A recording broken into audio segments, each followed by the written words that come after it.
Well, it's my very first must watch in a very long time. It is way overdue. This is something that came out last season, and it's something that started the blaze during the winter of anime of this year. And it is something that, once again, people call it the next Moshoko Tensei killer. I swear, every year, there's always a Moshoko Tensei killer. And it never is a Moshoko Tensei killer because there's nothing to kill the anime, or any anime for that matter. People like what they like, people dislike what they dislike. There's nothing you can do about that. So all this, oh, it's a new Moshoko Tensei killer and stuff is dumb. Last time I was beginning after the end, and you see what happened with that. But this one, I did really enjoy.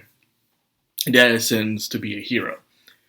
This is a dark fantasy anime. One I haven't seen in a while since Goblin Slayer. But Goblin Slayer, despite how dark fantasy it was, had some flaws, like the typical thing that most of these animes have. All the girls falling for the main character. They always do this in almost every new dark fantasy of today. It gets kind of annoying. But again, a lot of girls who knew Guts did end up liking Guts, so maybe that's why they're doing it. A sad, lonely, miserable man turns a lady on. But anyways, this story takes place in a dark fantasy world where humanity is fighting against a demonic force called the Blight. The Blight will seep into like roots, taking over creatures, people, and even creating their own monsters, depending on the environment, and to send a scourge on humanity, no matter where it may be. So humanity has been fighting against this thing for God knows how long. So they decided we need people to face this thing head on. But a lot of people don't want to volunteer like that. So they created a little penal hero unit called Hero, where you do a very heinous, unforgivable crime, you are forced to be on the front lines of a group of people just like you, and you must serve that no matter the cost. And if you die, oh no, you're not done there. You get brought back to life. You lose a limb, oh don't worry, we'll go look one for you. You're not getting out of this no matter what. This is your hell. And this story sets place and focuses on a character named Xylo, a once gracious, amazing knight who has fallen after killing his goddess. After killing his goddess, he was sentenced on this to be the leader of the penal hero colony. And despite his rashness, he's a very good leader. He can be straightforward, bold, and rash, but he's a pretty nice guy. And one day, one of his subordinates stole a coffin. And inside the coffin was another goddess, a goddess named Tetria. And she could control flames and create blades just for him.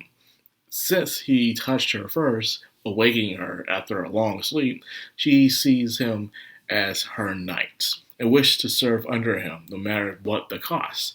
She was originally planned to be made for someone else, but she saw him first, and that's what she decided to go with.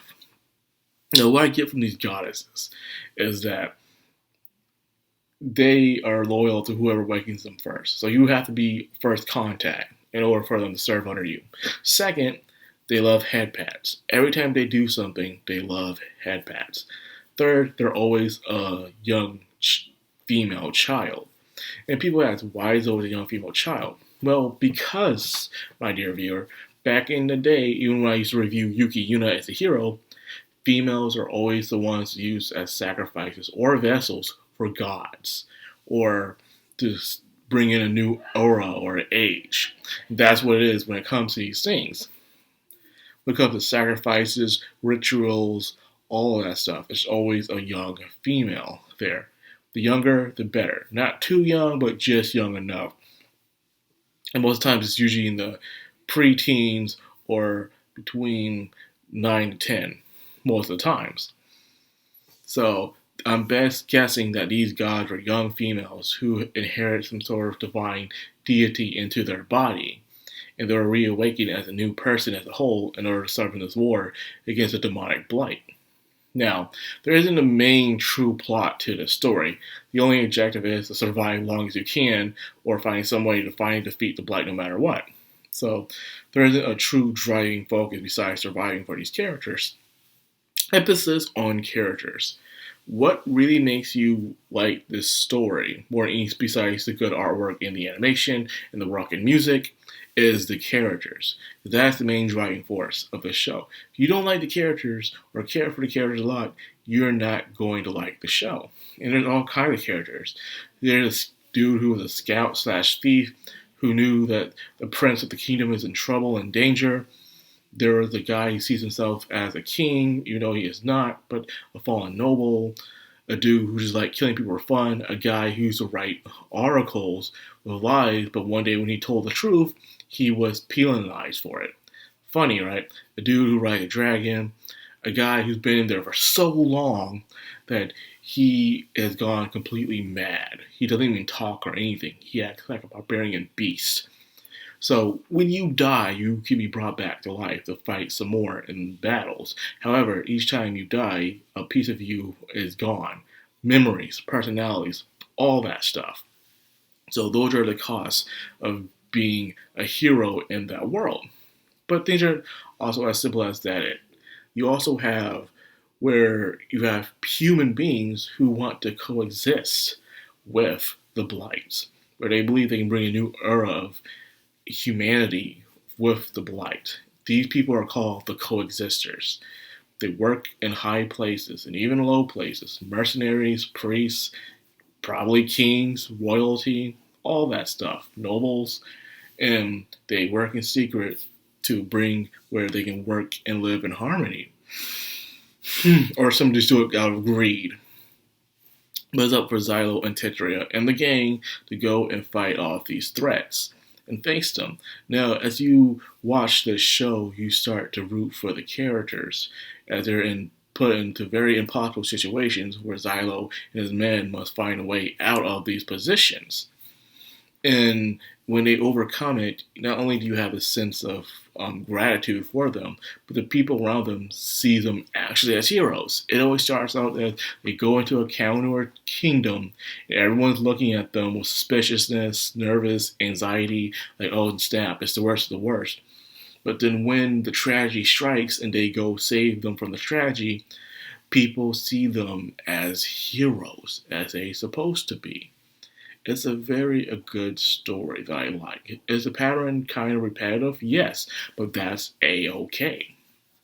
Now, one thing that got me suspicious is the heroes themselves and the hero unit as well. When you see the backstory to most of these heroes and why they are in the position they are in, you start to wonder if the people who are sentencing them to be a hero is doing it on purpose. And what I mean is, these heinous crimes, you can simply torture them or kill them, but instead you send them out to the front lines to fight against the Blight instead. It could be a bad punishment, but these men seem to be surviving just fine. Yeah, they struggle, face death every day, but some of them are A-okay. Heck, one of them actually volunteered to be a hero, actually. And they see him as the most insane and crazy one of them all. There's good reason for that, too. But it feels like that the people who are in power to do this are doing it on purpose. For instance, if you know someone knows that there's a conspiracy happening that most of the royal family is being possessed by Blight or working with Blight, and only the prince, the young prince, is the only one who's normal, and you know about this, wouldn't it make more sense to kill the guy who did it? No, for some reason, he knows the truth, and you send him to the front lines. Or a guy who writes oracles, and one day he wrote oracles of the royal family coexisting with the Blight.